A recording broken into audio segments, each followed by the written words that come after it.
নমস্কার। Path history চ্যানেলের শিক্ষণে ও মননে অনুষ্ঠানের আজকের পর্বে আপনাদের সকলকে স্বাগত জানাই। আজ আমরা এসেছি শান্তিনিকেতনে, এসেছি অধ্যাপক ডক্টর সুচিব্রত সেনের সঙ্গে আলাপচারিতা করার জন্য। সুচিব্রত সেনের জীবনের একটা বড় অংশ জুড়ে আছে বীরভূম। এই জেলারই একটি ছোট্ট গ্রামে স্বাধীনতার ঠিক 1 বছর আগে তাঁর জন্ম। তার শৈশব কৈশোর কেটেছে এই গ্রামেই, রবীন্দ্রনাথের প্রতিষ্ঠিত শিক্ষা প্রতিষ্ঠানের ছাত্র হিসাবে। এরপর যৌবনের বেশ মূল্যবান কয়েকটি বছর, 5 থেকে 6 বছর তার কেটেছে কলকাতায়। ইতিহাস বিষয়ে স্নাতক ও স্নাতকোত্তর পর্বের পাঠ গ্রহণ করেছেন সেখানে। তাঁর কর্মজীবনের সূচনা হয়েছিল 1969 খ্রিস্টাব্দে বর্ধমান জেলার শ্যামসুন্দর কলেজে ইতিহাসের অধ্যাপক হিসাবে। এখানে 2 বছর কাজ করার পর তিনি যোগ দিয়েছিলেন মুর্শিদাবাদের কান্দিরাজ কলেজে। দীর্ঘকাল সুনামের সঙ্গে অধ্যাপনা করার পর সেখান থেকে তিনি চলে আসেন বাড়ির কাছে বিশ্বভারতীতে ইতিহাস বিভাগে 1986 সালে। এখান থেকেই তিনি প্রফেসর হিসাবে অবসর গ্রহণ করেন 2009 সালে। আজ 80 বছরের চৌকাঠে দাঁড়িয়ে সুচিব্রতদা এখন একজন যুবক। শারীরিক সক্ষমতার দিক থেকে না হলেও মননে, চিন্তায়, তার সঙ্গে কথোপকথনে, তার লেখাপড়ে এখন আমরা ঋদ্ধ হই। দীর্ঘ 40 বছর তার গবেষণা সাঁওতাল জনজাতির নানা দিক নিয়ে। চিরস্থায়ী বন্দোবস্তের পর তাদের কৃষিজীবন, তাদের অস্তিত্বের সংকটকে তারা কীভাবে মোকাবিলা করছেন এবং অবশ্যই তাদের জীবন ও সংস্কৃতির পরিবর্তন তার গবেষণার মূল বিষয় ছিল। ঔপনিবেশিক সময়ের বীরভূমের স্বাস্থ্য, তার ভূমি রাজস্ব তার গবেষণায় এসেছে। কয়েক বছর আগে তিনি মহাত্মা গান্ধীকে পরাজিত নায়ক হিসাবেও দেখেছেন। এখন তিনি ভারতীয় জাতীয়তাবাদের স্বরূপ সন্ধানে বৃত আছেন। আজকের এই আলাপচারিতায় আমরা ডক্টর সুচিব্রত সেন, তার জীবন, তার দেশ এবং তার সময়কে ধরার চেষ্টা করব এবং এই যাত্রা আমাদের শুরু হবে তার শিকড় থেকে। আমি আগেই বললাম যে তার জন্ম হয়েছিল 1969 সালে বীরভূমের একটি ছোট্ট গ্রামে বিনুরিয়া, শান্তিনিকেতন থেকে প্রায় 8 কিলোমিটার দূরে। কিন্তু তার শিকড় ছড়িয়ে আছে বাংলাদেশে। সুচিব্রতদার কাছে আমার প্রথম প্রশ্নগুচ্ছ যে বাংলাদেশে আপনাদের কোথায় বাড়ি ছিল, কখন আপনারা এই বাংলায় এলেন এবং কেনই বা বিনুরিয়া গ্রামে এলেন? বাংলাদেশে খুলনা জেলার সেনহাটি গ্রামে আমাদের আদি বাড়ি। সেখান থেকে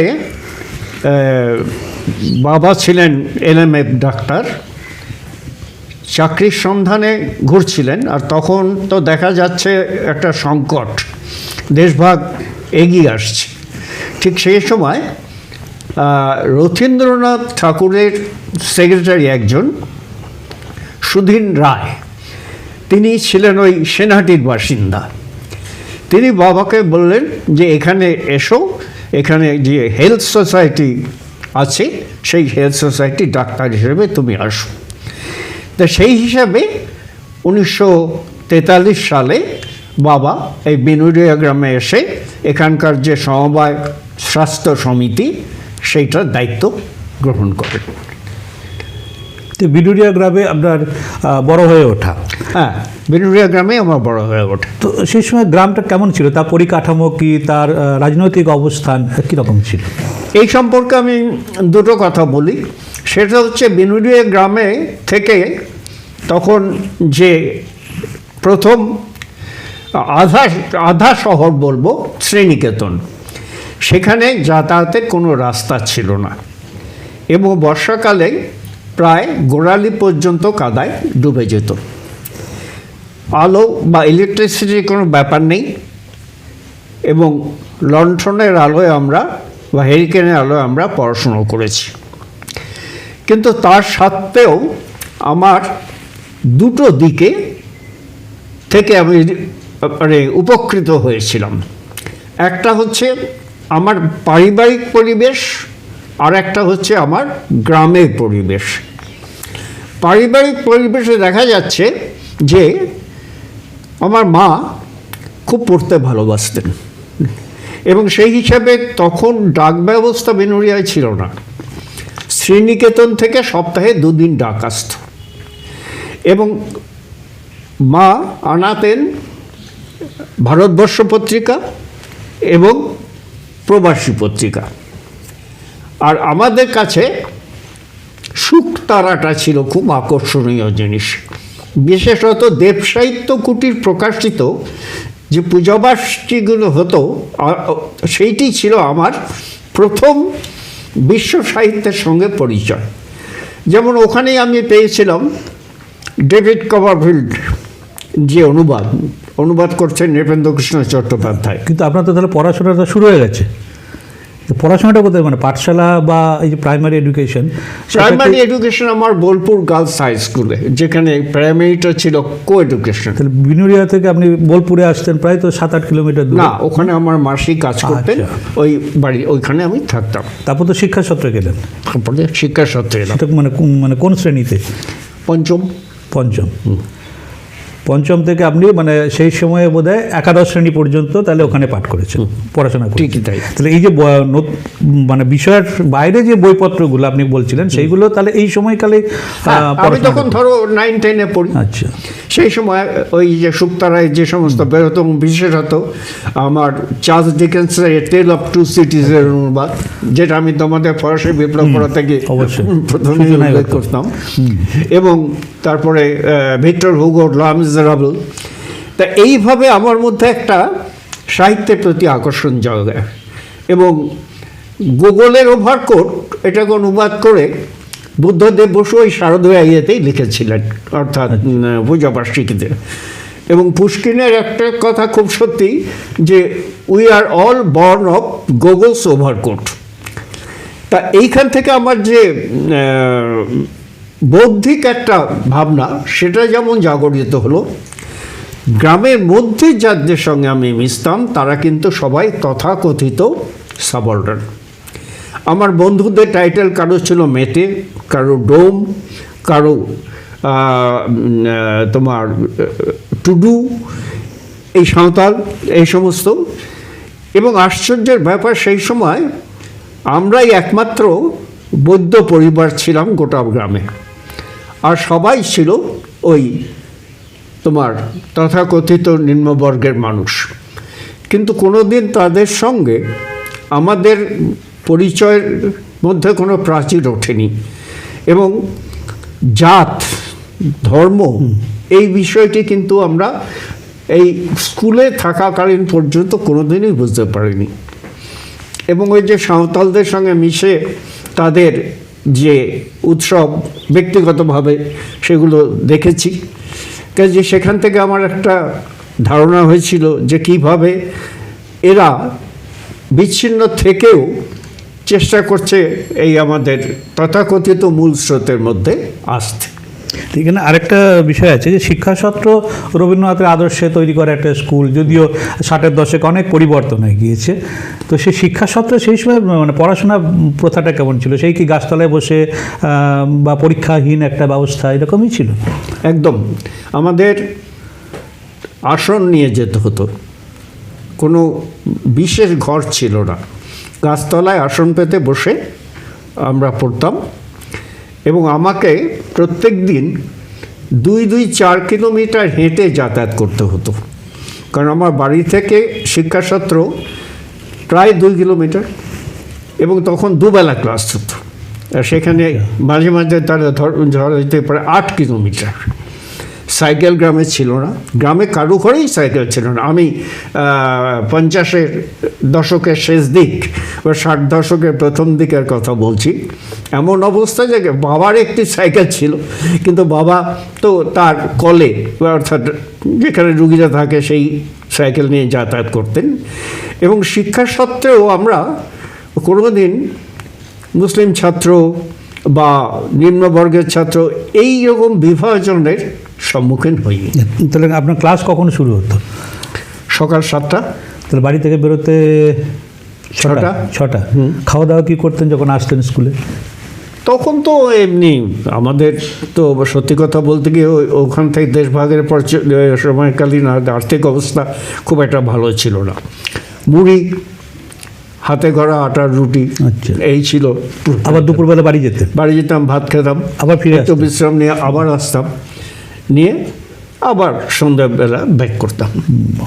খুব পরিশ্রম করে আপনাদের পড়াশোনাটা করতে হয়েছে। স্কুল জীবনটা খুব পরিশ্রম করতে হয়েছে। তো সেই সময়ের কোনো শিক্ষকের প্রভাব কি আপনার জীবনে আছে? এটা নিশ্চয়ই মাঝখানে আমাদের যে ইতিহাসের শিক্ষক ছিলেন প্রসেনজিৎ সিংহ, আচ্ছা। তিনি এই বর্তমানে যেখানে শ্রীনিকেতনের যে ইয়েটা আছে পাকুড় তলা, হ্যাঁ। ওখানে একটা কুঠি বাড়ি ছিল। হ্যাঁ, কুটি বাড়ি ছিল। ওখানে উনি থাকতেন। দুপুরটা উনি আমাকে বলতেন তুই এখানে থেকে যা, হোস্টেলে খেয়ে নে, তারপরে আবার ফিরে আসা। তো শিক্ষা সত্ত্বে লাইব্রেরি ছিল, ওখানে গল্পের বই ইত্যাদি পড়া? হ্যাঁ, গল্পের বই। মানে তাহলে মানে গল্প মানে এই যে সাহিত্যের সঙ্গে পরিচয়, সেটা আপনার বাড়ির থেকেও হচ্ছে, আবার শিক্ষা সত্ত্বেও হয়েছে। তো এখান থেকে আপনি, আচ্ছা, তখন তো বোধহয় 9-এ বোধহয় সায়েন্স আর্টসের বিভাজনটা ওই সময় হতো। তাহলে আপনার কি ছিল, স্ট্রিম কি ছিল তাহলে? আমার আর্টস, হিউম্যানিটিস। কিন্তু আপনার বাবা ডাক্তার, আপনি তাহলে হিউম্যানিটিসে কেন গেলেন? আসলে ডাক্তার হলেও সেই ডাক্তারি পড়াবার মতো সামর্থ্য বাবার ছিল না। কাজে প্রথম থেকেই এমন একটা বিষয় বা দিকে যাওয়ার কথা ছিল যেখানে আর্থিক খরচাটা খুব কম হবে। তাহলে সেখানে তো আরেকটা প্রশ্ন আসছে, আপনি 11 ক্লাস পাস করলেন, তারপর আপনি চলে গেলেন কলকাতায় পড়াশোনা করতে। তাহলে বাড়ির কাছে বিশ্বভারতী রয়েছে, তাহলে বিশ্বভারতীতে আপনি ভর্তি হলেন না? এইখানে একটা বিষয় আছে। আমার একটা চিরদিনের ইচ্ছা ছিল যে প্রেসিডেন্সি কলেজে ইকোনমিক্স অনার্স নিয়ে পড়ব, কিন্তু সেই ইচ্ছাটা পূরণ হয়নি। কারণ আমি যখন প্রেসিডেন্সি কলেজে ফর্ম ফিল আপ করলাম এবং তৎকালীন বিভাগীয় প্রধান ভবতোষ দত্তের সঙ্গে দেখা করলাম, এবং আশ্চর্য, আমি তো একটা সামান্য গ্রামের ছেলে, কিন্তু তিনি আমার সঙ্গে যেভাবে ব্যবহার করেছিলেন সেটা আমার এখনও মনে আছে। তিনি বললেন, দেখো তোমার তো অঙ্ক নেই, কাজে অঙ্ক না থাকলে তো ইকোনমিক্স নিয়ে পড়া যাবে না, কাজেই তুমি অন্য কোনো একটা বিষয় ভাবো।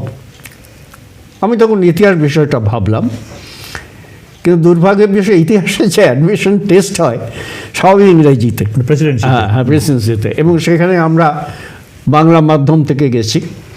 সেই প্রবেশিকা পরীক্ষাটা উত্তরাতে পারিনি। আচ্ছা। তখন আমি মৌলানা আজাদ কলেজে ইতিহাসের সাম্মানিক বিষয় নিয়ে পড়াশোনা শুরু করি। এটা 1965? হ্যাঁ, 1962 সাল। এবং হিন্দু হোস্টেলে থাকতে শুরু করি।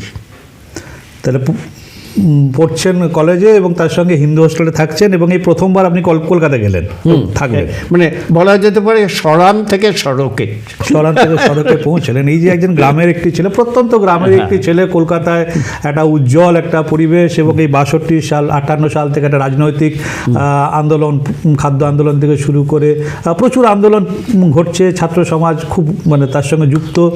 তো এই সমস্ত পরিবেশটা আপনাকে কতটা প্রভাবিত করেছিল বা ধাক্কা দিয়েছিল? এখানে দুটো কথা বলার আছে। একটা, যেমন প্রথমেই তোমাকে বললাম যে পারিবারিক পরিবেশ থেকে আমি সাহিত্য বিষয়টাকে ধরেছিলাম, কলকাতায় এসে সংস্কৃতির দায়বদ্ধতাটা যে কী সেটা উপলব্ধি করলাম। তখন কলকাতায় বিভিন্ন নাটক হচ্ছে, থিয়েটার ওয়ার্কশপের নাটক হচ্ছে, উৎপল দত্তের নাটক হচ্ছে, অঙ্গারটা হচ্ছে, এগুলো দেখতাম। আর যেটা আমাকে সবচেয়ে মুগ্ধ করেছিল, একবার রাজাবাজার সায়েন্স কলেজে একটা বাৎসরিক অনুষ্ঠান হয়, সেখানে শম্ভু মিত্র জ্যোতিরিন্দ্র মৈত্রের মধুবংশীর গলি না দেখে আধ ঘন্টা আবৃত্তি করেছিলেন, এবং সেটাতে এত অভিভূত হয়েছিলাম। তারপরে মঞ্চস্থ হলো রক্তকরবীর নাটক।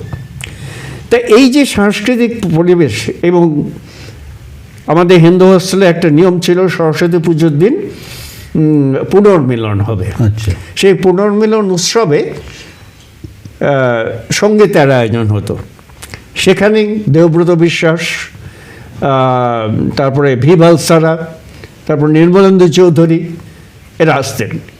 কাজে এই যে একটা কলকাতায় থাকাকালীন রুচিবোধ বা একটা সাংস্কৃতিক বোধ, সেটা কিন্তু আমাকে খুব সাহায্য করেছিল। আর তুমি যেটা বললে আন্দোলন, সেই আন্দোলনটা তখন আমাদের চোখের সামনে ঘটছে 67-68 সালে, এবং যেটা আমাকে খুব ব্যথিত করেছিল। তখন আমি হিন্দু হোস্টেল ছেড়ে দিয়েছি। আমি তখন আসছি সায়েন্স কলেজে, যে বালিগঞ্জ সায়েন্স কলেজে যে হোস্টেল, ওই হোস্টেলটায় আমি থাকতাম। তো যেতে হতো আশুতোষ বিল্ডিংয়ে, ইতিহাসের ক্লাসটা হতো এম এর সময় হতো। হঠাৎ একদিন দেখলাম হিন্দু হোস্টেল খুব গণ্ডগোল।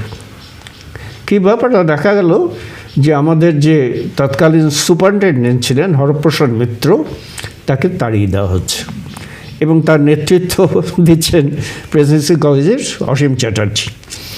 এই ব্যাপারটা আমার খুব খারাপ লেগেছিল এই কারণে, হরপ্রসাদ মিত্র বিপ্লবের কতটা শত্রু হতে পারে, কিন্তু তাকে যেভাবে ওখান থেকে তাড়িয়ে দেওয়া হলো, আমার দৃশ্যটা এখনো মনে আছে।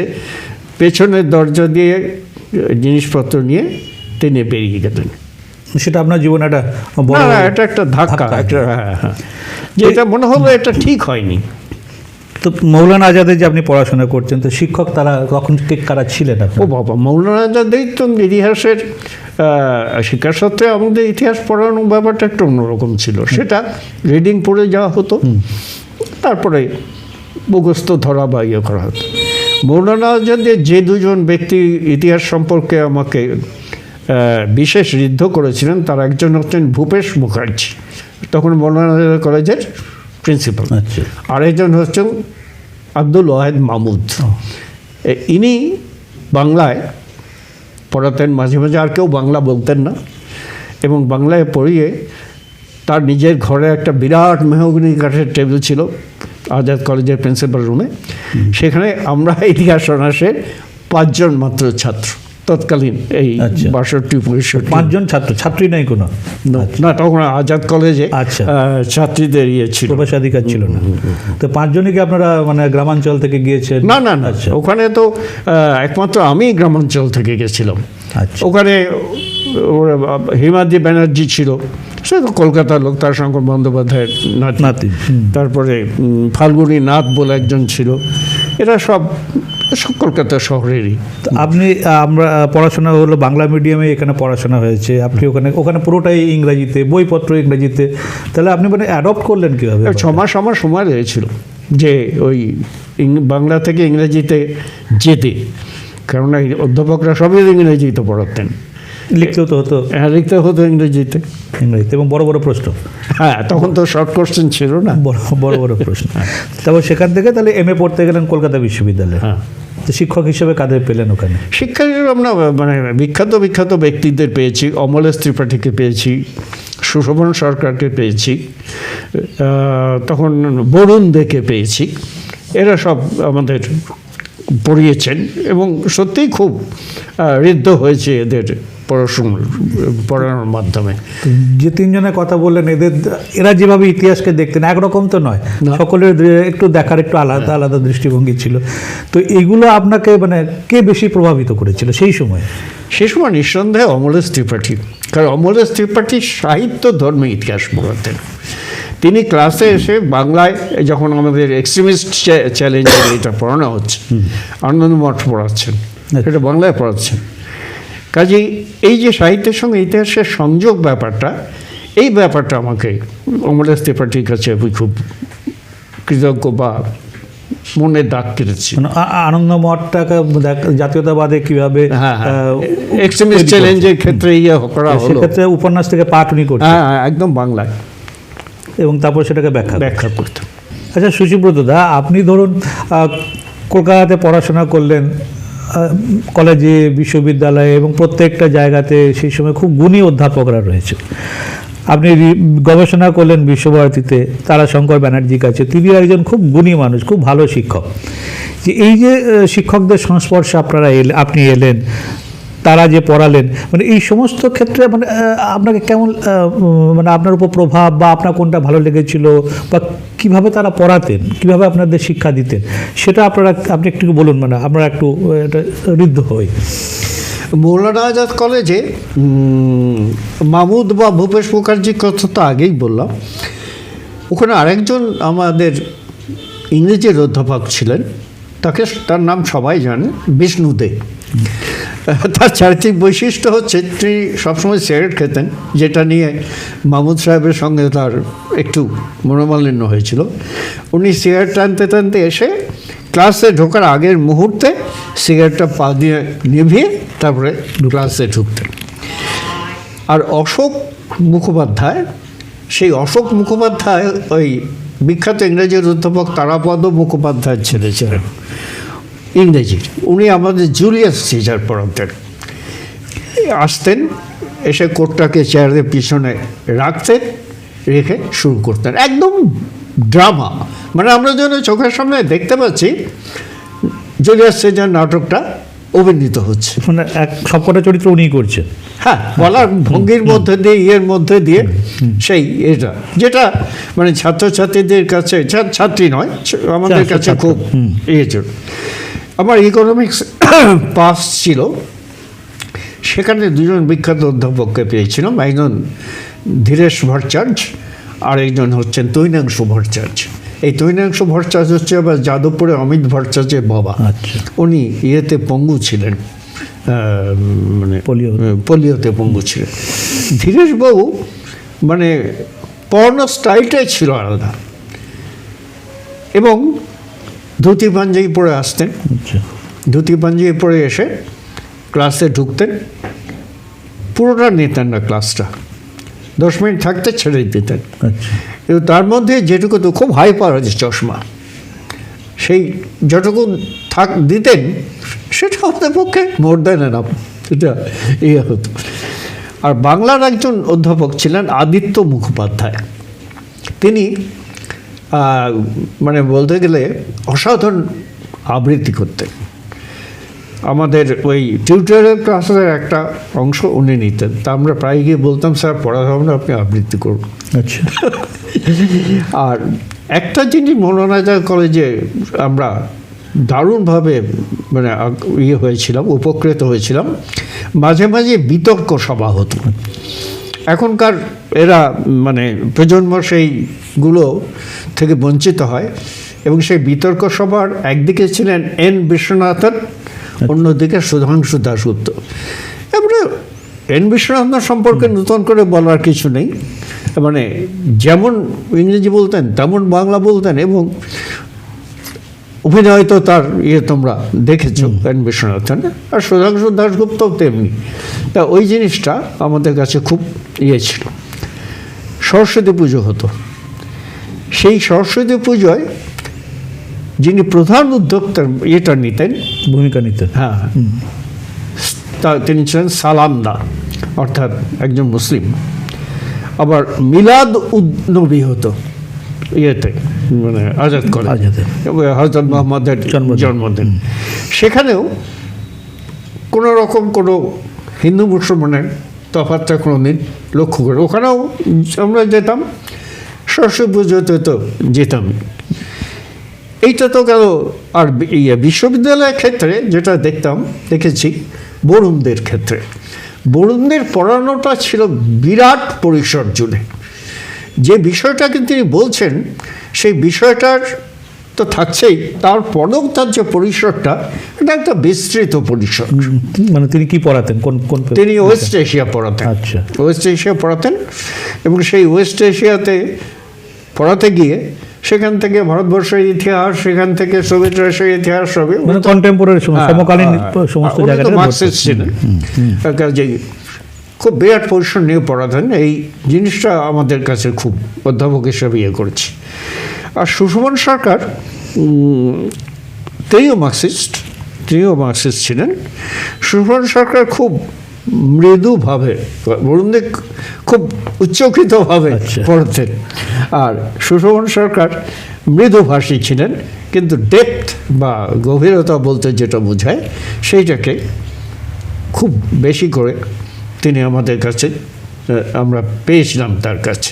তিনি রাশিয়ান হিস্ট্রি পড়াতেন, কাজে তার বিষয়ের সঙ্গে এটা মিলাই যেত। রাশিয়ানিতে মানে বিপ্লবের ইতিহাস না? আচ্ছা, আগে পড়ে। আর চিন্ময় চৌধুরী বলে একজন ছিলেন, তিনি আমার স্পেশাল পেপারটা আমি নিয়েছিলাম মডার্ন ইউরোপ, সেই স্পেশাল পেপারটা পড়াতেন। নাটকীয় নাটকেও ভয় পড়াতেন। সেখানে তার যে প্রায় বলতেন, "When I was in the school of London", সেই বিষয়টাকে তিনি প্রায় নিজেকে এইটাকে বলতেন যে উনি অক্সফোর্ডের লোক এবং লোক।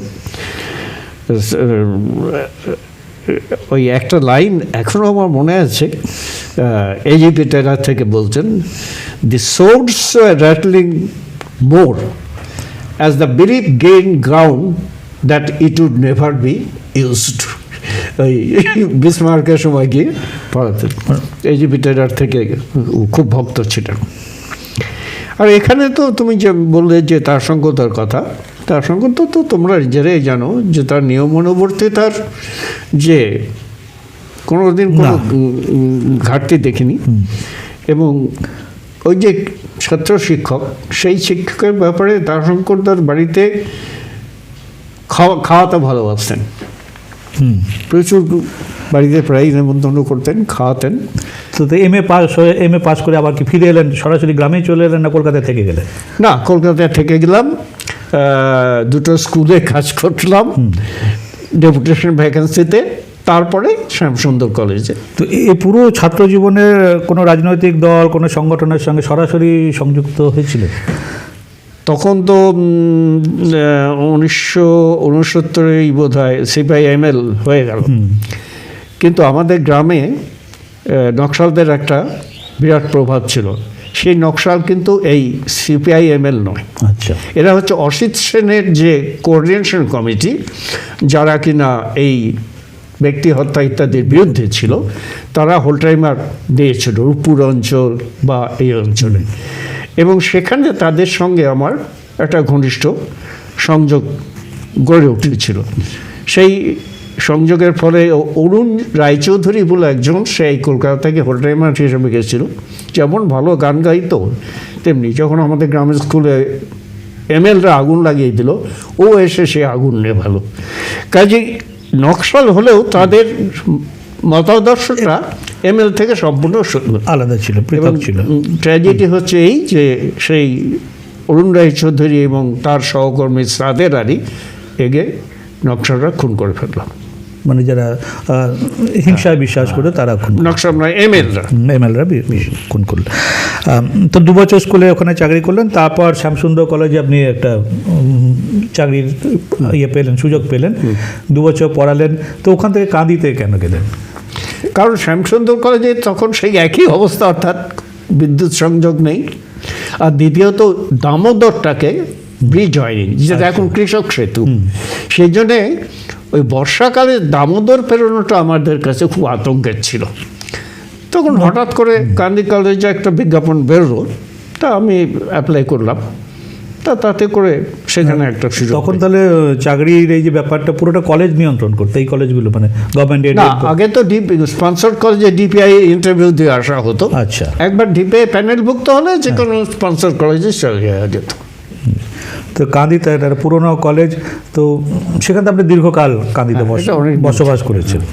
একটা বড় পরিমণ্ডল আপনার তৈরি হয়েছিল এবং সাংস্কৃতিক দিক থেকেও কান্দি খুব সমৃদ্ধ। হ্যাঁ, নিশ্চয় বিভিন্ন নাট্য সংস্থা, তাদের সঙ্গে আমার যোগাযোগ ছিল এবং ওখানে তৈরি হয়েছিল একটা প্রগতিশীল সাংস্কৃতিক সমন্বয় কমিটি, সংক্ষেপে প্রশাসক।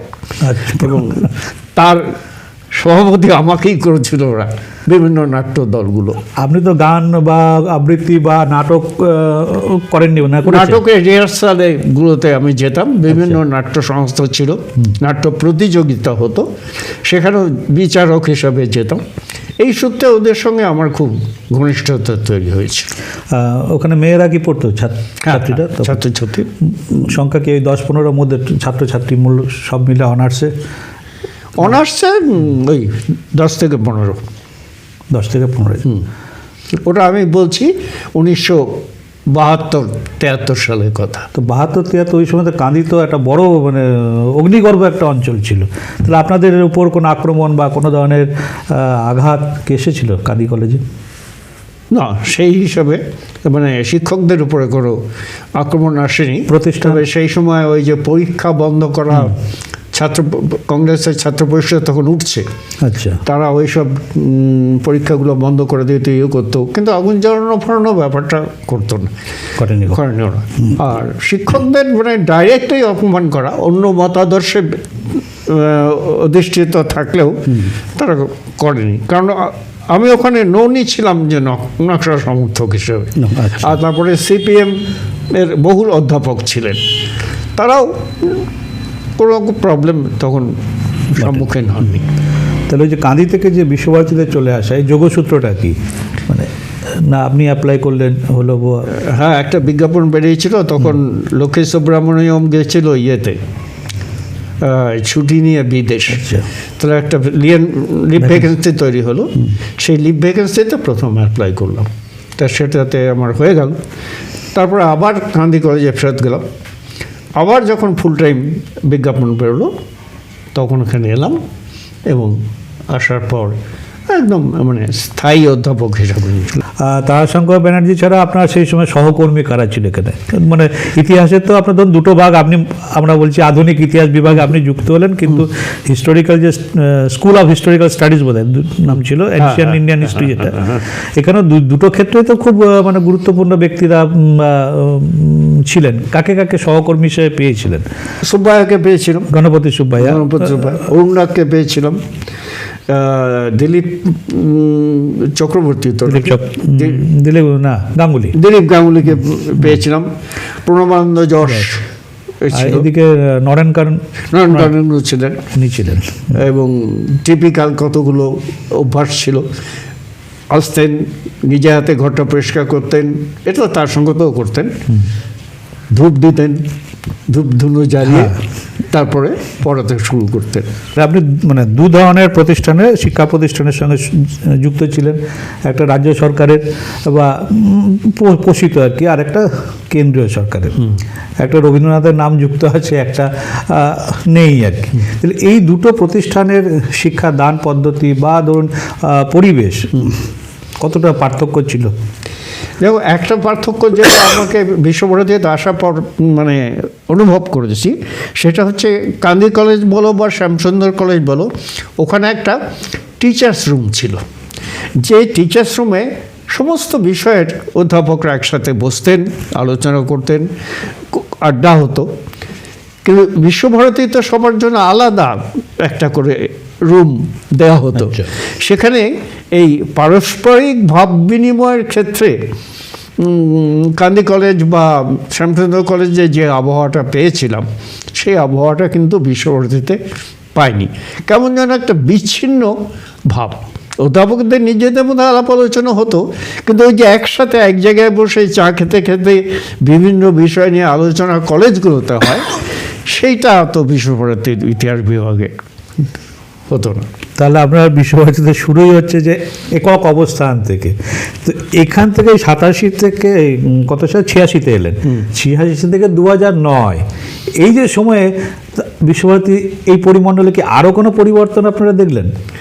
পরিবর্তন মানে আগে যেমন ধরো বিশ্বভারতীতে ছাত্রছাত্রীদের সঙ্গে শিক্ষকদের একটা ব্যক্তিগত সম্পর্ক ছিল, একদিকে যেমন বিচ্ছিন্নতা অধ্যাপকদের নিজেদের মধ্যে একটু, কিন্তু এখানে আমি একটু আপনাকে একটু থামাচ্ছি। আপনারা বোধহয় সকলেই জানেন যে বিশ্বভারতীতে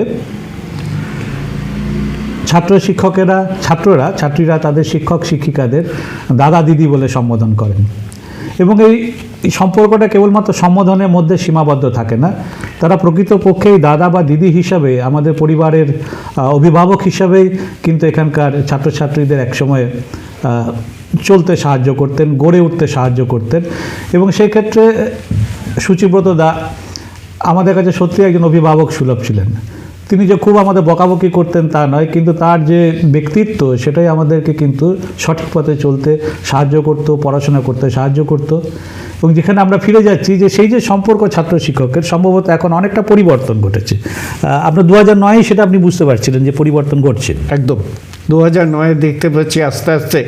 আগে ছাত্রছাত্রীরা শিক্ষকের বাড়ি যেত, ওপেন মানে খোলা দ্বার, যে কোনো সময় যেত।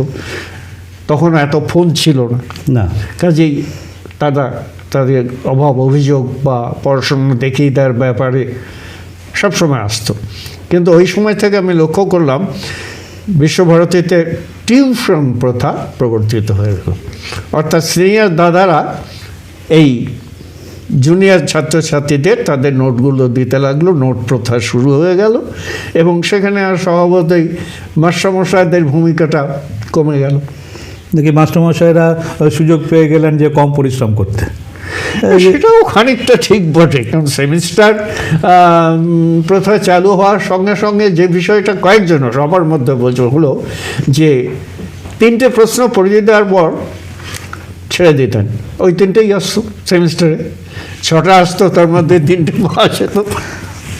সেটা তো গেল আপনার বিভাগের বা ইতিহাস বিভাগের কথা বা অন্য বিভাগের আভ্যন্তরীণ ব্যাপার, কিন্তু বিশ্বভারতীর যে আপনার একটা খোলা একটা ব্যাপার ছিল, তার সংস্কৃতি চর্চা, তার জ্ঞান চর্চা, সেক্ষেত্রে কি আপনার কর্মজীবনের মধ্যে একটা পরিবর্তন ঘটছে, হয় ভালোর দিকে অথবা খারাপের দিকে?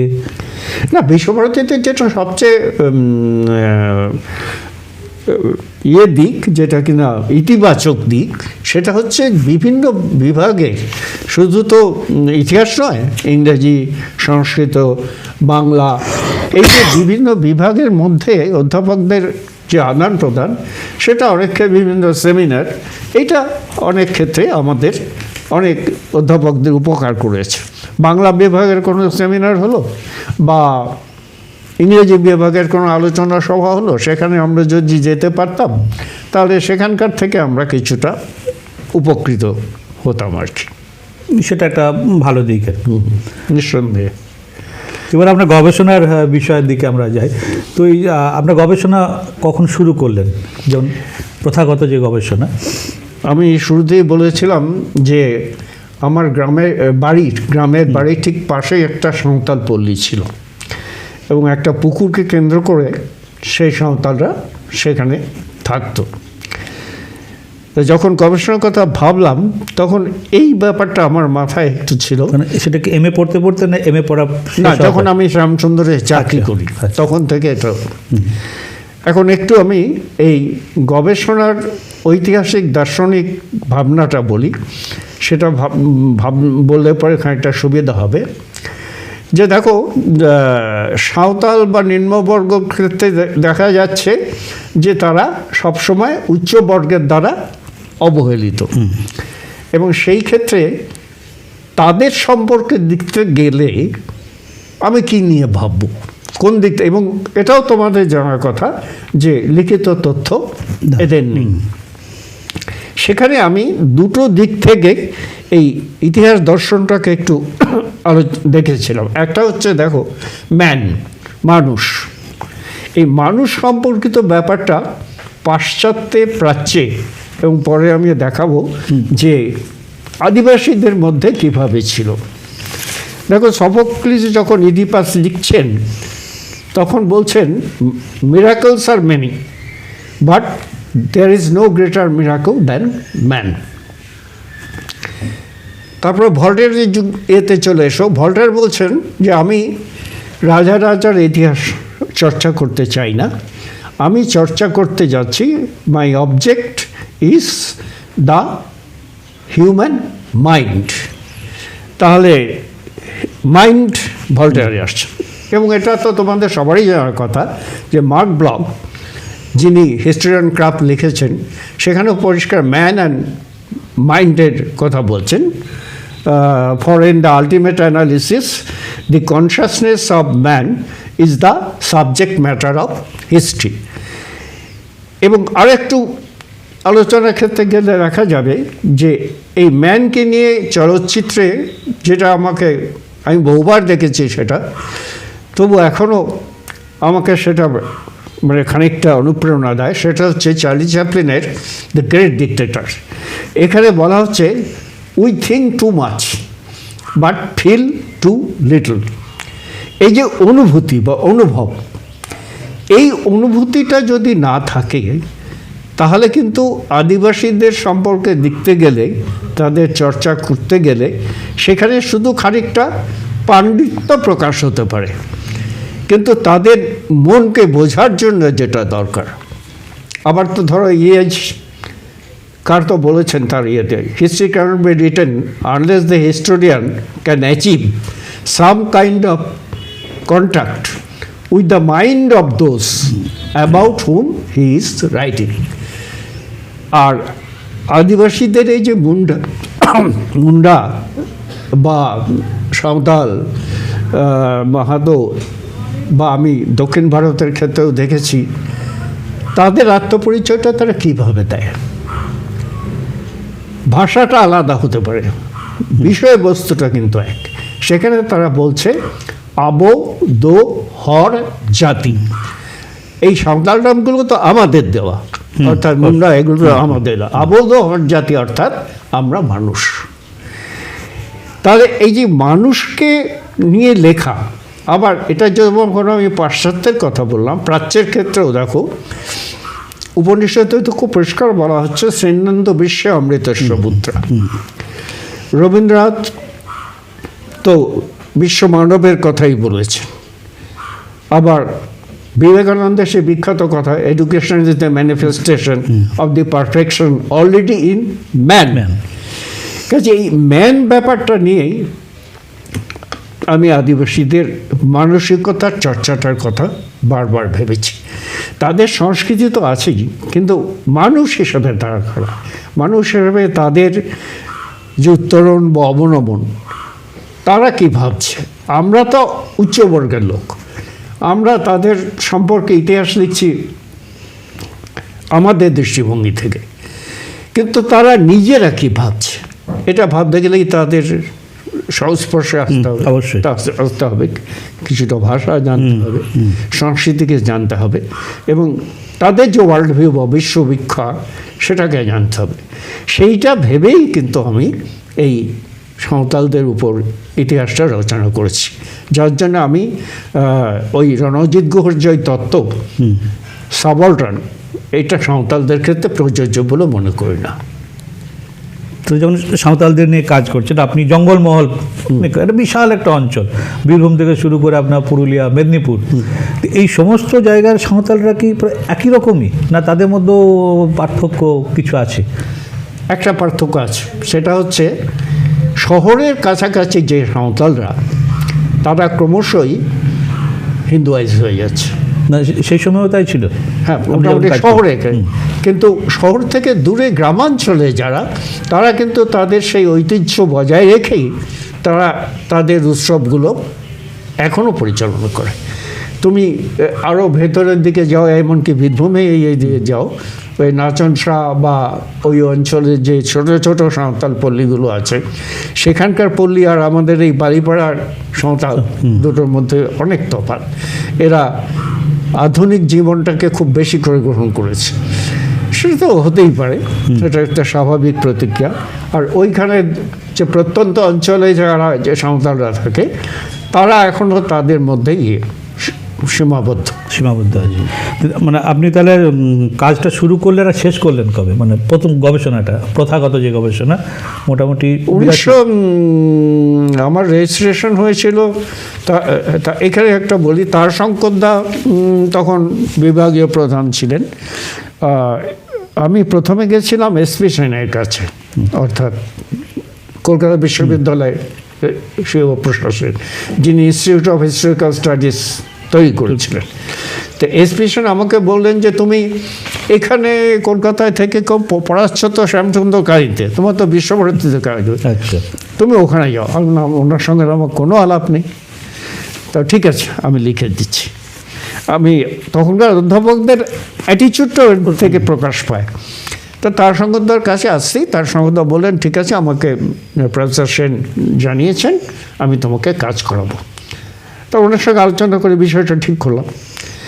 আবার এখানেও দেখো, তারশঙ্করদার যে একটা মনে হয়, তারশঙ্করদা বললেন যে আমি তো এই ট্রাইবালদের ব্যাপারে কিছু জানি, আমি তোমাকে পাঠাচ্ছি পাটনায় কালীকিঙ্কর দত্তের কাছে।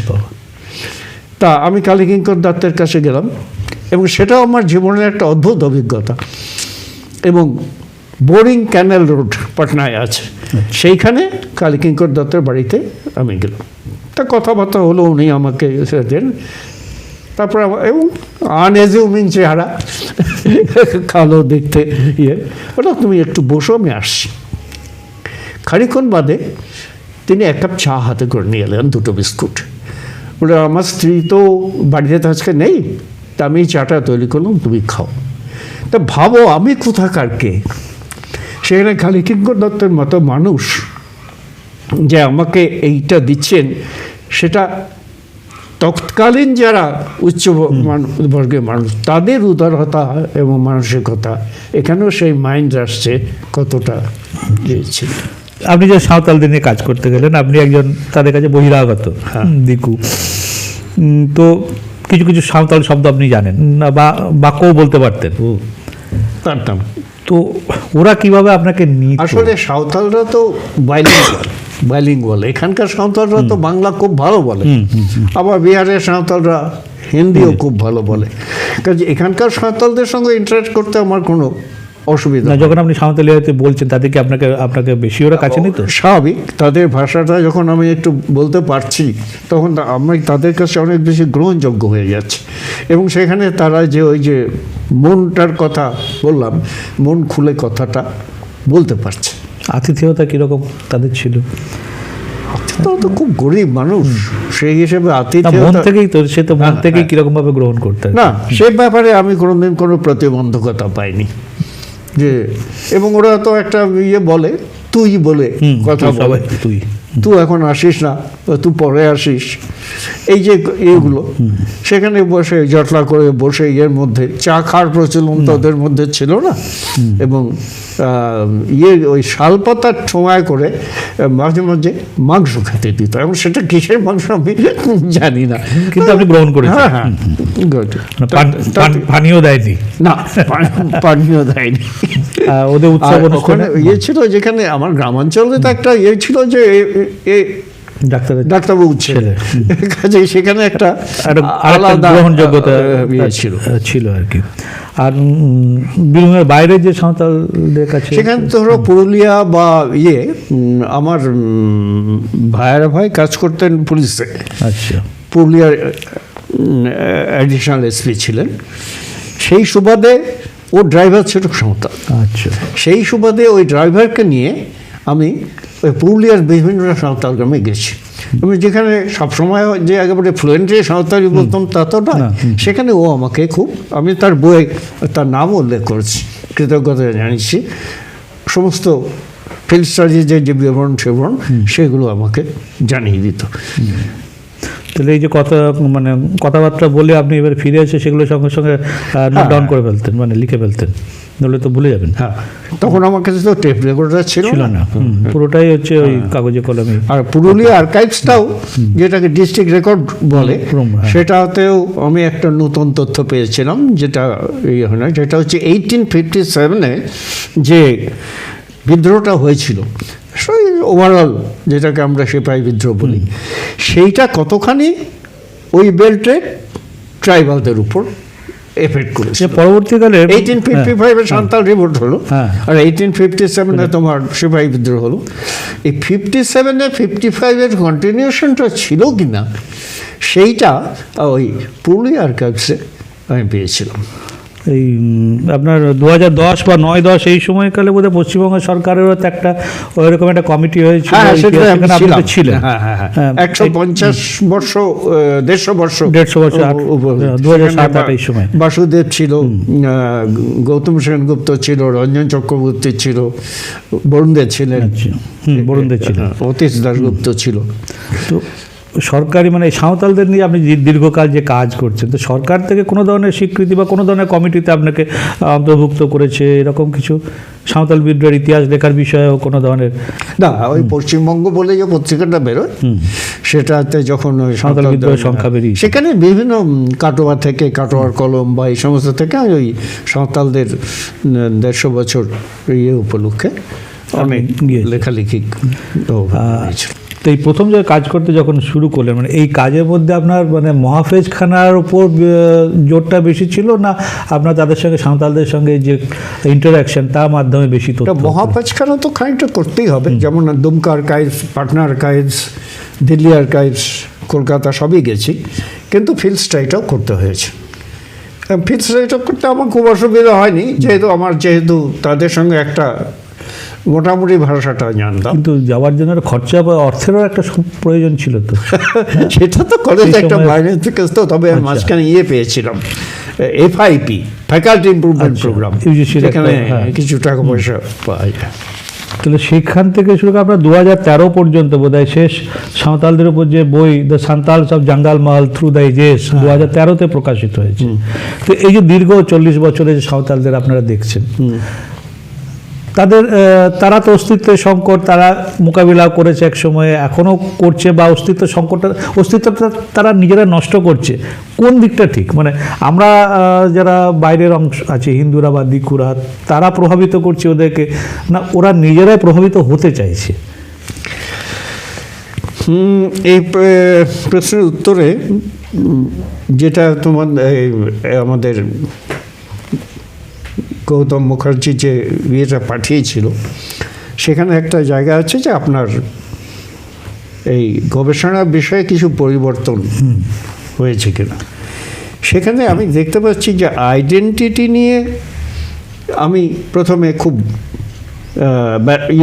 উৎসাহী ছিলাম। আচ্ছা, এখন দেখা যাচ্ছে যে এই আইডেন্টিটি কোশ্চেনটা বা আত্মপরিচয়ের সংকটটা সবার ক্ষেত্রেই প্রযোজ্য। আদিবাসী, মুসলিম, দলিত, সবার। আবার আদিবাসীদের মধ্যে বিভাজন, মণিপুর তার বড় উদাহরণ, যেখানে কুকিদের সঙ্গে মেইতিদের একটা বিরাট সংঘর্ষ। এখন সবাই যদি এই আইডেন্টিটিটাকে নিয়েই ব্যস্ত থাকে, তাহলে বৃহত্তর পরিপ্রেক্ষিতে ভারতবর্ষের জাতীয়তাবাদটা কী হবে? যার জন্য হবসবম একটা খুব সুন্দর কথা বলেছিলেন যে আইডেন্টিটি ইজ নট এনাফ, এটাকে আরও অতিক্রম করা যাবে। এই যে যেমন ধরো কুর্মী মাহাতো, তারা এককালে আদিবাসী এটা প্রত্যাখ্যান করেছিল, এখন তারা এই বিশেষ সুযোগ সুবিধার জন্য আবার আদিবাসী হতে চাইছে।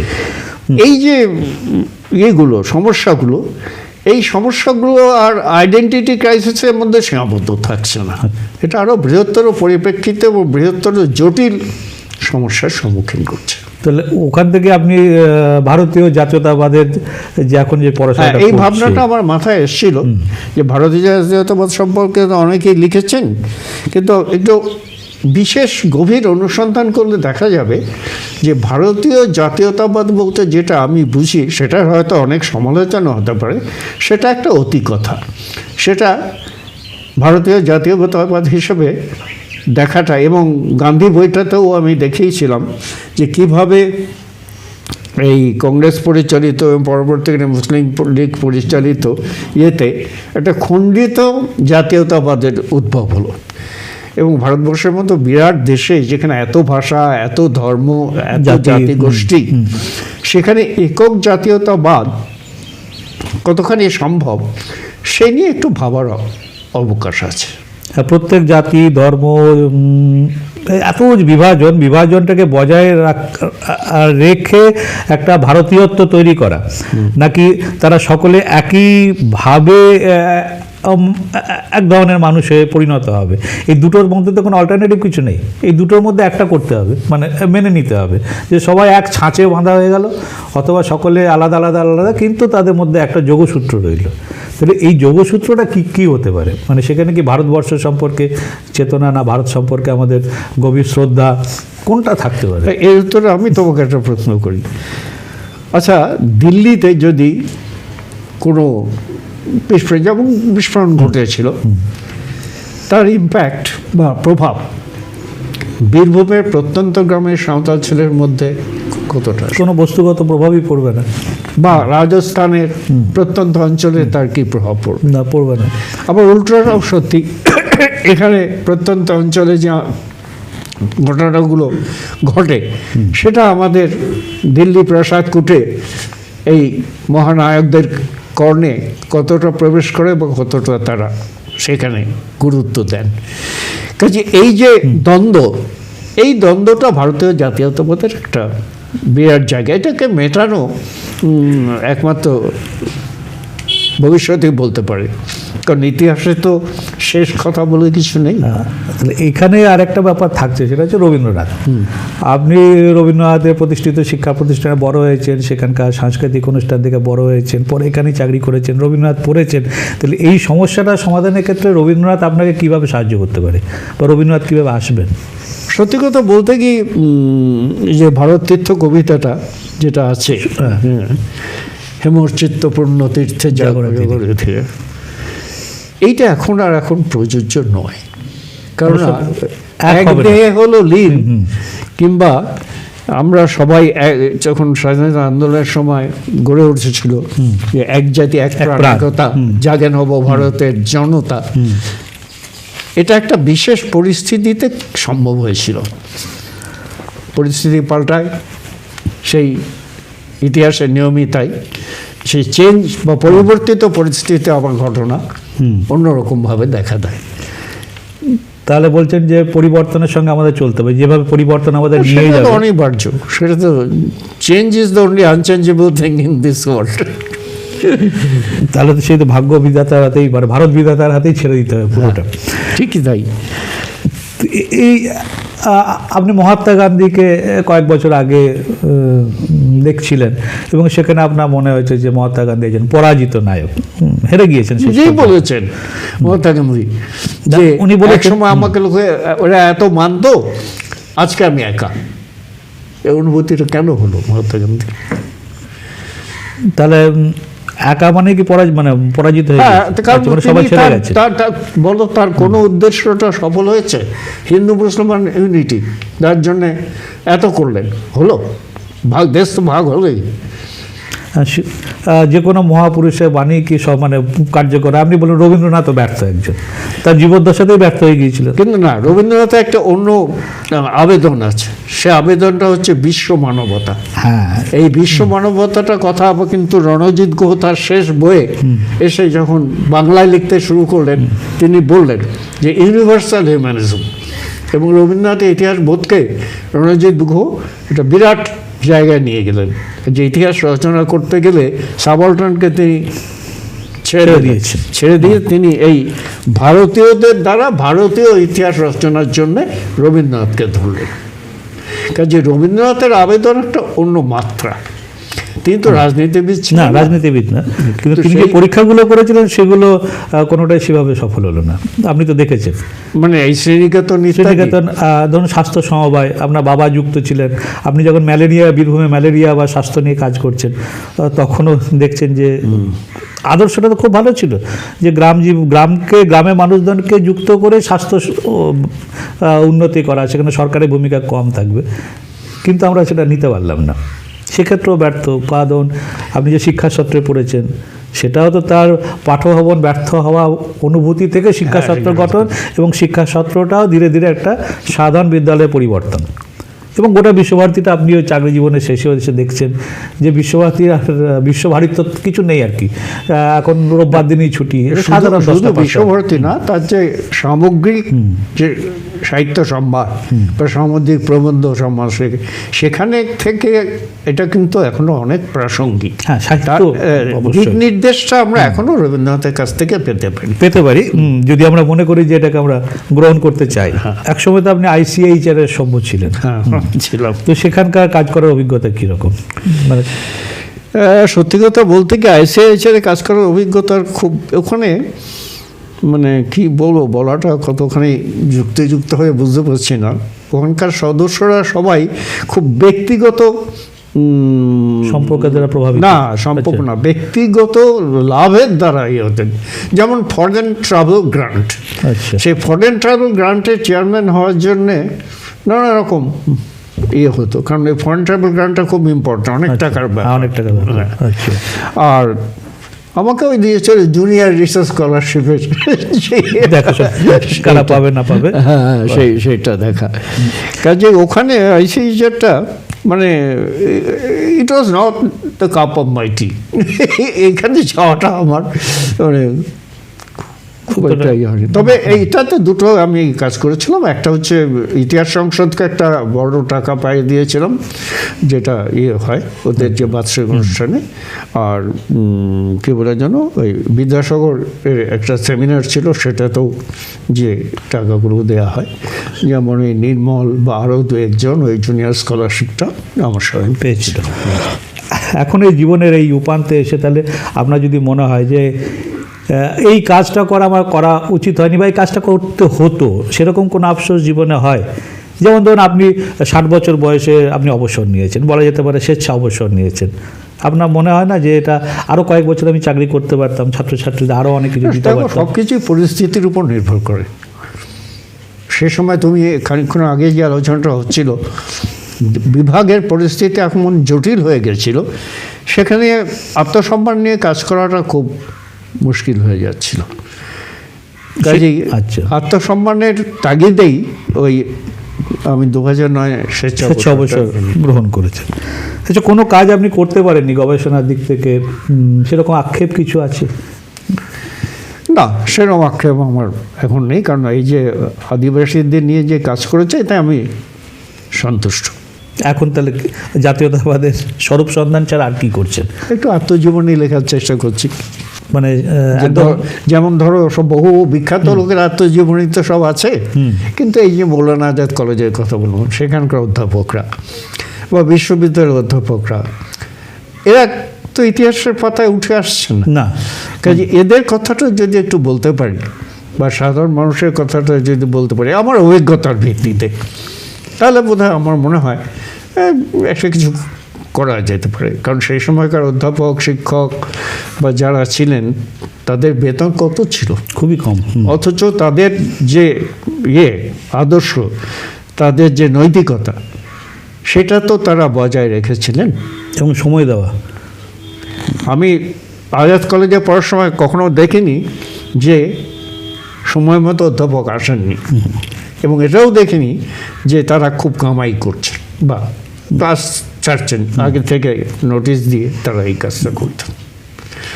কাজে এটাকে আমার মনে হয় ওই সময়টাকে ধরে প্রচুর ভাঙা গড়া হচ্ছে, সেইটাকে ধরে যদি একটা, আর বিশেষত আমার গ্রামের ইয়েটা থেকে, যার জন্য আমি বলছি যে ওই সরান থেকে সড়কে, মানে আপনি একটা নাম দেবেন, সেখান থেকে যদি দেখা যায় তাহলে আমার মনে হয় একটা কিছু ওদের প্রতি আমার মানে শ্রদ্ধাটা করা যাবে। আচ্ছা, এই আপনার দীর্ঘ জীবনের আপনার যে পড়াশোনা এবং গবেষণার ক্ষেত্রে ধরুন আপনি যে শিক্ষকদের সংস্পর্শে এসছেন, তাদের ইতিহাস ভিক্ষা অনেক রকম ছিল, তো আপনি কি কোনো একটি ইতিহাস ভিক্ষাকে পুরোটা গ্রহণ করেছেন, না নানাজনের মধ্য থেকে যেভাবে ইতিহাস দেখছেন সেটাকে নিয়ে একটা অন্যভাবে ভাবার চেষ্টা করেছেন? যেমন ধরো আমি তো তোমাকে আগেই বললাম যে একসময় ওই নকশালবাদ বা এই সমস্ত, এবং স্বভাবতই তাহলে মার্ক্সবাদটা ইতিহাসের ক্ষেত্রে কতখানি প্রযোজ্য সেটা আসে। কিন্তু ক্রমশ বয়স বাড়ার সঙ্গে সঙ্গে দেখছি শুধুমাত্র মার্ক্সবাদ দিয়ে ইতিহাসকে ব্যাখ্যা করা যায় না, কারণ ভারতবর্ষের চরিত্রটা একটা সম্পূর্ণ আলাদা। এখানে ধর্মটা, মানে আমি এখনকার ধর্ম বলছি নয়, যারা বর্তমান শাসকের ধর্ম ইটসেলফ, সেই জিনিসটাকে বাদ দিয়ে ইতিহাসের ভারতবর্ষের মানুষের ইতিহাসের পরিপূর্ণ পরিচয়টা পাওয়া যায় না। এত কষ্ট করে কেন কুম্ভ মেলায় যাচ্ছে তারা, পদদলিত হচ্ছে যাচ্ছে, তো এই যে ভেতর থেকে তাদের যে তাগিদটা, এবং সেটা সাধারণ লোকেরা যাচ্ছে, খুব গরিব লোকেরাই কিন্তু একদম নিয়ম করে, সেখানে শুধুমাত্র মার্ক্সবাদ দিয়ে তাদের ব্যাখ্যা করাটা বোধ হয় আর সম্ভব হবে না সেখানে। আর সাবলটান, না সাবলটান তো নরঞ্জিত গৌর নিজেই তো বলছেন পার্থক্যটা সাবলটানের কোনো অস্তিত্ব নেই। না, আপনাকে কি প্রভাবিত করেছিল কখনো যখন সাঁওতালদের নিয়ে লিখছেন সেই সময়? না, বরঞ্চ ঠিক উল্টোটা। সাঁওতালের গায়ত্রী চক্রবর্তী স্পিভাক যখন বলছেন ক্যান সাবলটান স্পিক, সেখানে কিন্তু আমি সাঁওতালদের গান উদ্ধৃত করে দেখিয়েছি যে সাবলটান ক্যান স্পিক, তাদের সাহিত্য, তাদের মৌখিক সাহিত্যের মধ্য দিয়ে। আর আপনার লেখায় মানে প্রায়শই সমর সেন উদ্ধৃত হয় না। মানে সমর সেন আপনার খুব প্রিয় কবি একজন। নিঃসন্দেহে, যদিও কবিতা লেখা পরে তিনি ছেড়ে দিয়েছিলেন। মানে এই কবিতাগুলো আপনার কি প্রায় মুখস্থই হয়ে আছে নাকি লেখার সময় বারে বারে পড়তে হয়? আর এখনকার যারা লিখছেন, ইতিহাস নিয়ে গবেষণা করছেন, বা আপনার ছাত্রছাত্রীরাও যারা গবেষণা করছেন, তাদের আপনি কতদূর প্রভাবিত করেছেন আপনার মনে হচ্ছে? এইটা তো বলা খুব মুশকিল, তারা কতটা প্রভাবিত হয়েছে। তারা আমাকে ভালোবাসে, তারা তো আপনার কাছে আসে। এখন আমি জানি যে যারা গবেষণা করে বিশ্বভারতীর বা আশেপাশে বিশ্ববিদ্যালয়ে আপনার কাছে আসে, আলোচনা করে। সেটা ঠিকই করে, এবং যে কোনো কারণেই হোক তাদের ভালোবাসাটা আমি পেয়েছি। তাদের তো কখনো ফেরাই না, না এটা তো বলতেই হবে, ফেরার নাই। বর্ধমান বলো, কলকাতা বলো, বা যাদবপুর বলো, যারা এই আদিবাসী নিয়ে কাজ করে, তাদের অধ্যাপকরাও বলেন যে আমার কাছে আসতে, এটা নিয়ে একটু আলোচনা করতে। ধরুন আপনি আজ থেকে 40 বছর আগে কাজ করছেন এবং এখন একজন ছাত্র আপনার কাছে কাজ শিখতে আসছে। তো সেই সময়ের ছাত্রছাত্রীরা যেভাবে গবেষণা করতেন, যতটা মনোযোগ দিয়ে বা যতটা তারা ইচ্ছা তাদের থাকতো, বা এখনকার ছাত্রছাত্রীদের একটা গুণগত কি কোনো পরিবর্তন হয়েছে মানসিকতার কাজ করার ক্ষেত্রে? কিছুটা ক্ষেত্রে তো একটু হয়েছেই, যেমন এখন তো গুগল নির্ভর সব হয়ে যাচ্ছে, গুগল এখন এআই হয়ে গেছে, এখন তো এআই হয়ে গেছে, মানে কাজ খাটার প্রবণতাটা কমেছে। আর্কাইভ ঘেটে ওইখানে করে তথ্য সংগ্রহ করে, সেই জিনিসটা তখন খুব একটা নেই। আর আপনার ফিল্ড স্টাডির ব্যাপারে, মানে সাঁওতাল বা যে কোনো আদিবাসীদের নিয়ে কাজ করতে গেলে তো তাদের কাছে যেতেই হবে নিশ্চয়ই। না, সেটাও করতেই হবে। সেটা কি তারা মানে করছে বা করছে, মানে খুব যে একটা আন্তরিকতার সঙ্গে করছে তা নয়, তবে এটা যেহেতু করতে হবে, অ্যানথ্রোপোলজি ছাড়া তো আদিবাসী হয় না, কাজে সেই দিকটা তারা দেখতে, আমি তাদের দেখতে বলি। আচ্ছা, মানে তাহলে যারা গবেষণা করতে আসবে ধরুন যে কোনো জনজাতিকে নিয়ে, তো সেই ক্ষেত্রে আপনার তাদের উপদেশ কি, যদি কিছু বল উপদেশ হিসাবে আর কি করা উচিত, তাদের কিভাবে কাজ করবে? টু ওপেন দ্য আইস, মানে what is needed to open the eyes, মানে চোখটাকে খোলা রাখা, এবং একটা সাধারণ জ্ঞান, কমন সেন্স, এই দুটো দিয়েই তাদের আদিবাসী ইতিহাসটাকে দেখতে হবে। না, চোখ খোলা রাখবে মানে সেটা কি কোনো তত্ত্বকে কেন্দ্র করে খুলে রাখবে, না একদম তত্ত্ব ছাড়া খুলে রাখবে? তত্ত্ব দিয়ে তো চোখ খোলা রাখলে তত্ত্বটা তাকে চোখটাকে খানিকটা কন্ট্রোল করবে, করে দেবে, ওদের মতো করে দেখতে হবে। এটাও মার্ক ব্লকেরই কথা, যে what we need is to open our eyes. রাস্তা দিয়ে যাচ্ছি, কোনো গ্রামে যাচ্ছি, সে কী দেখছি, সেই দেখাটা এবং সেই দেখা থেকে একটা বোঝাটা, ইতিহাস তো বিচার করবে না, ইতিহাস বুঝবে, সেই বোঝাটা একান্ত দরকার। মানে যা দেখছি সেটা সত্যি নাও হতে পারে, তার ভিতরে অন্তর্নিহিত একটা অর্থ থাকতেই পারে, সেটাকে আমাকে খুঁজতে হবে। এবং সেটাও আপনার যুক্তির ভিত্তিতে, অযৌক্তিক কিছু তো বলা যাবে না, যুক্তি খুঁজতে হবে। তো সেক্ষেত্রে তো আপনার তাদের ভাষা শেখাটা খুব জরুরি আমাদের। যে কোনো এর ক্ষেত্রে তো নিশ্চয়ই আদিবাসী ইতিহাস লিখতে গেলে এর ভাষাটা তো জানতেই হবে, তাদের ভিতরে ঢুকবো কী করে? আমার ভাষা দিয়ে তো তাদের ইয়েটা হবে না। হ্যাঁ, এটা একটা মানে খুব সমস্যা আর কি, মানে তারা বাংলাটা অধিকাংশ ঐতিহাসিক কিন্তু এই ব্যাপারটা, যেমন প্রথমা ব্যানার্জি বলো, বিনীত দামোদরন যারা লিখেছেন, তারা কিন্তু আদিবাসী ভাষাটা বোঝেন না, শেখার চেষ্টাও করেননি তারা। একসময় আমাদের ইতিহাসে মানে যে পর্বের নিয়ে গবেষণা করতে চাইতো ছেলেরা, সেই ভাষাটা তাকে শিখতে হতো, ক্লাসিক্যাল হোক কি আপনার ভাষা হোক, ফার্সি বা পার্সিয়ান ভাষাটা তো বিশ্বভারতীতে সেই স্কোপটা প্রচুর ছিল, সমস্ত ধরনের ভাষা শিক্ষা ছিল। এখন সাঁওতালিও এসছে, কিন্তু গবেষণার জন্য ভাষা শিক্ষা বোধহয় একদমই কমে গেছে। না, সেই উদ্দেশ্য নিয়ে করাটা এখন খুব একটা নেই। আপনি আপনার কাছে যারা গবেষণা করেছে, সবই গবেষণা কি আপনার জনজাতিদের নিয়ে? না, তার বাইরেও আছে। মুর্শিদাবাদের ইতিহাস নিয়ে আছে, একজন করেছে, খায়রুল আলম, স্বাধীনতা আন্দোলন, মুর্শিদাবাদ স্বাধীনতা, বর্ধমানের করেছে, আচ্ছা, সন্দীপ করেছে বার্মার উপর। এই আর কি। তো এই যে ধরুন যে বিষয়ে গবেষণা হচ্ছে সেটা যদি আপনার অধিক্ষেত্র না হয় তাহলে সেক্ষেত্রে কি গাইডকে পড়তে হয়, মানে অবশ্যই পড়াশোনা তা করতে হয়? নাহলে আমি ইয়ে করবো কি করে?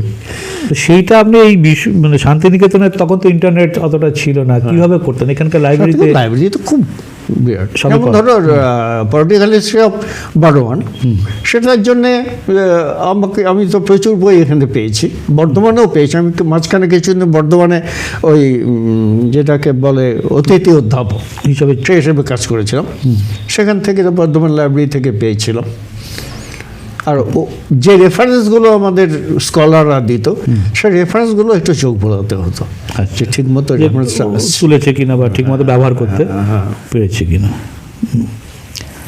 আর এখন যে সমস্ত ছাত্রছাত্রীরা আসছে, তো সেই ক্ষেত্রে গবেষণার ক্ষেত্রে আপনি কি শুধুমাত্র দিক নির্দেশ করে দিচ্ছেন, না তাদেরকেও প্রায় বলা যেতে পারে যে পরিচালিতই করছেন? না, অনেকের ক্ষেত্রে যেমন সত্যি এই যে আদিবাসী ইতিহাসটা তো খুব একটা অধ্যাপকরা এর ভেতরে ঢোকেননি, খুব একটা স্পেশালিস্ট নেই। হ্যাঁ, সেই জন্য ওদের ভেতরেও ঢুকতে হচ্ছে। যে আদিবাসী ছাত্র আসছে না গবেষণা করার জন্য? হ্যাঁ, এসছে। তারা নিজেদের নিয়েই কাজ করছে না? হ্যাঁ, নিজেদের নিয়ে কাজ করেছে, ভালো কাজ করেছে। হ্যাঁ, কিন্তু তাদের ইয়েটা হচ্ছে অভাবটা হচ্ছে ইংরেজি। কিন্তু এটা সকলেরই, হ্যাঁ, যারা সেই বাংলা মিডিয়ামে পড়াশোনা এটার করেছে। কাছে কাজ করতে গেলে যে এটা দরকার বা আর যে বইগুলো পড়তে হবে সে সবই তো ইংরেজিতে। এটাও একটা আদিবাসী ইতিহাসে মানে একটা বলা যেতে পারে হিস্ট্রি ফর হোম, ইতিহাসটা কাদের জন্য। তা আমি যদি আদিবাসী ইতিহাসটা এমন একটা মানে বৌদ্ধিক স্তরে নিয়ে যাই যেখানে সাধারণ মানুষের কোনো প্রবেশাধিকার না থাকে, বিশেষ করে আদিবাসীদের প্রবেশাধিকার না থাকে, তাহলে সেই আদিবাসী ইতিহাস লেখার তো দরকার মানে প্রয়োজনই বা কোথায়। সেই জন্যে মানে মাতৃভাষায় বা তাদের ভাষায় যদি এটাকে অনুবাদ, আজকাল তো হয়েছে, অনুবাদ করা যায়, তাহলে মনে হয় এই তাদের সম্পর্কে আমরা কি ভাবছি, তাদের ভাবনাটা, কারণ অনেকেই তো জানে না, তাদের বহু আদিবাসী ছাত্রছাত্রী জানে না তাদের অরিজিনটা কোত্থেকে হলো। এটা খুব সাংঘাতিক একটা কথা বললেন। ধরুন আমারও কাছে প্রচুর সাঁওতাল ছেলেমেয়ে পড়তে আসে, তো আমার ডিপার্টমেন্টে যে মানে আপনার সেমিনার হচ্ছে, তো সেখানে একটা গান তো আমাদের হয় উদ্বোধনী সঙ্গীত, সচরাচর রবীন্দ্রসঙ্গীতই করি। গত বছর থেকে আমি চেষ্টা করছিলাম যাতে একটা সাঁওতালিরা এটা গান করুক, কিন্তু খুব দুর্ভাগ্যের বিষয় যে এত কটা ছেলেমেয়ে আছে, তারা প্রতিনিয়ত রিলও হয়তো বানায় আবার মোবাইলে, কিন্তু তারা পরিষ্কার বললো যে আমরা গান জানি না। আমরা জানো না, ঠিক আছে, শিখে গ্রামে কারো কাছে শিখে না, একটা গান করবে, 4-5 জন তো একটা গান, সেটাও তারা করলো না। সেখান থেকে কিন্তু আমার মনে হচ্ছে যে এই যে সাঁওতালরা যারা শিক্ষা এখন গ্রহণ করছে, তারা অনেক বেশি নিজেদেরকে মানে এই যে বৃহত্তর হিন্দু সমাজ বলুন বা বৃহত্তর সমাজ, সেই সমাজের অংশ হতে চাইছে, সাঁওতাল থাকতে চাইছে না। আপনার অভিজ্ঞতা কি বলছে? হ্যাঁ, এটাকে তুমি যদি সংস্কৃতাইজেশন বলো, অর্থাৎ ক্লাস উইদিন ক্লাস, এমন যারা বড় বড় সাঁওতাল শিক্ষিত ব্যক্তি, বড় বড় উচ্চ পদে আসেন, তারা কিন্তু নিজের জাতিগোষ্ঠীর সঙ্গে নিজেদের সম্পর্কটা স্বীকার করে না। ঠিক আছে, এই সংস্কৃতাইজেশন প্রসেসটা খুব গুরুত্বপূর্ণ। আবার একটা উল্টো দিকও আছে, ট্রাইবালাইজেশন। আমরা হয়তো অনেকেই জানি না যে হিন্দু শাস্ত্রে বা হিন্দু পূজা পার্বণে কতখানি আদিবাসী প্রভাব প্রবেশ করেছে। যেমন নিহাররঞ্জন রায় খুব পরিষ্কার দেখিয়েছেন, এই যে আমরা যে কোনো মাঙ্গলিক অনুষ্ঠানে দুর্বা, সিঁদুর, নারকেল ইত্যাদি দিই, এটা সম্পূর্ণ হচ্ছে আদিবাসীদের প্রথা। এমনকি ওই যে শ্রাদ্ধা অনুষ্ঠানে যে মাথা মুড়িয়ে তো গঙ্গাতে বিসর্জন দিতে অস্থি, এইটাও এসছে সাঁওতালদের থেকে। নেহরায় বলছেন, নিরঞ্জন রায় বলছেন, এবং তারা গঙ্গা নয়, তাদের কাছে দামোদর নদীটা হচ্ছে গুরুত্বপূর্ণ ওই মণ্ডপ বুঝতে। এমনকি যে কোনো ইয়ের আগে পৈতে হোক বা ইয়ের হোক, আভ্যুদায়িক বলে একটা ব্যাপার আছে, সে আভ্যুদায়িকটাও নাকি শাস্ত্র মানে সাঁওতালদের কাছে আসা। আর খিদিমোহন সেন একটা ভারতের সংস্কৃতি বই তার খুব গুরুত্বপূর্ণ তথ্য দিয়েছিলেন এবং মহাভারত থেকে উদ্ধৃত করে। সেই উদ্ধৃতিটা হচ্ছে যে আত্রের নিমির পুত্র আত্রেয় তার পিতার শ্রাদ্ধ করেছে। শ্রাদ্ধ করার পর সে বলছে ন চ ময়া শ্রুতং পূর্ব ন দৈবী ঋষির বিকৃতম। শ্রাদ্ধ করার পর বলছে ন চ ময়া শ্রুতং পূর্ব, এই শ্রাদ্ধ আমি আগে শুনিনি। আচ্ছা। ন দৈবী ঋষির বিকৃতম, ঋষিরাও কখনো হয়নি। কাজেই তিনি সিদ্ধান্তে আসছেন যে এই শ্রাদ্ধের ব্যাপারটাও হচ্ছে আদিবাসী বা সাঁওতালদের কাছ থেকে আমরা গ্রহণ করছি। হ্যাঁ, ব্যাপারটা ধরুন আমাদের ধর্মশাস্ত্র বলছে যে মৃত্যুর সঙ্গে সঙ্গে আত্মা আরেকটা দেহ গ্রহণ করছে, তাহলে তো শ্রাদ্ধ আসেই না, কারণ তার মানে সেই হিসেবে আর কোনো অস্তিত্ব নেই, সেই ব্যক্তি হিসাবে বলুন, আত্মা হিসেবে, তাহলে সেটা আসতেই পারে। এমনকি ধরা যেতে পারে যে তারা তো যেহেতু প্রকৃতি পুজো করে, পাথরের পুজো করে, এই যে আমাদের বেশিরভাগ সতীপীঠ মহাপীঠগুলো যে পুজো তো হচ্ছে পাথর খণ্ডকে, হতে পারে যে আমরা হিন্দুরা হিন্দু সংস্কৃতি প্রভাবিত হয়তো আত্মসাৎ করে নিয়ে ফেলেছি আমরা, বা হয়তো তাদের উদ্বুদ্ধ হয়েই আমরা এটাকে তৈরি করি। যেমন ধর্মরাজ পুজো, ধর্মরাজ পুজোতে তো কোনো এমনি মূর্তি নেই, না, মূর্তি নেই, সেখানে অবশ্য বৌদ্ধ প্রভাব অনেকটা আছে বলা হয়। এবং ইন্টারেস্টিং হচ্ছে একই বৌদ্ধ পূর্ণিমার দিনে একই দিনে ধর্মরাজ পূজা হচ্ছে, ওদের শিকার উৎসব, ওদের শিকার উৎসব হচ্ছে। এবং তাদের দামোদর সাঁওতালদের কাছে অতি পবিত্র, মানে বর্ডার ছিল বলে কি যে ওইটা ওখানে গিয়ে তারা আটকে যাচ্ছে, কিন্তু তারা একসময় আর ওটাকে ক্রস করতে বাধ্য হচ্ছে, তারা কৃষিতে আসছে। এইখানে এমন একটা ব্যাপার জানার আসছে যে সাঁওতালরা তো মূলত হচ্ছে মানে দৈনিক কৃষিজীবীর আগে তারা তো সংগ্রাহকই ছিল, শিকার করত এবং বন জঙ্গলের ফলমূলই গ্রহণ করত। তাহলে এই যে তারা কৃষকে রূপান্তরিত হচ্ছে, এটা কি তাদের মানে কেন, মানে তাদের আর কোনো অল্টারনেট সোর্স ছিল না বলে বাধ্য হচ্ছে? তা শুধু ধরো কৃষি ফলমূল আহরণ করে ইয়ে করে কতদিন চালাবো, ইয়েতে করতে, ততদিন তো লাঙল আবিষ্কার হয়ে গেছে, এবং সেই করতে গিয়ে তাদের মাইগ্রেশন হচ্ছে। এই মাইগ্রেশনে এসে তারা দেখতে পাচ্ছে যে এইখানকার অঞ্চলের লোকেরা কৃষিজীবীতে রূপান্তরিত হয়ে অনেক উন্নতি করছে। এবং আমাদের জঙ্গলমহলে বা উত্তর পশ্চিম বাংলায় হান্টারও বলছেন, প্রত্যেকে বলছেন যে কৃষিটা যে তৈরি হলো সেটা একমাত্র সাঁওতালদের দ্বারাই হলো। কেন? 1770-এর দুর্ভিক্ষে 2/3 of the population perished এবং 2/3 of the land became জঙ্গল হয়ে গেল, জঙ্গল। আর সাঁওতালরা তখন ইন সার্চ অফ ল্যান্ড, জমি খুঁজে বেড়াচ্ছে। তারা এই অঞ্চলে এলো এবং তারা তো বন উচ্ছেদে বা বন ইয়ে করতে, জঙ্গল কাটাতে খুব এক্সপার্ট, এবং সেটাকে কনভার্ট করে নেয় কৃষি জমিতে, পরিশ্রমীকে। তারা সেই কাজটা করতে শুরু করলো। এবং মজার কথা হচ্ছে যারা তথাকথিত অন্তচ হিন্দু, তারাও তো ছিল, তারা কেন জঙ্গল পরিষ্কার করে কৃষি জমি, জমিটা তারই হতো। সেখানে একটা বলা হচ্ছে যে জঙ্গলে গেলে তাদের ধর্মনাশ হবে।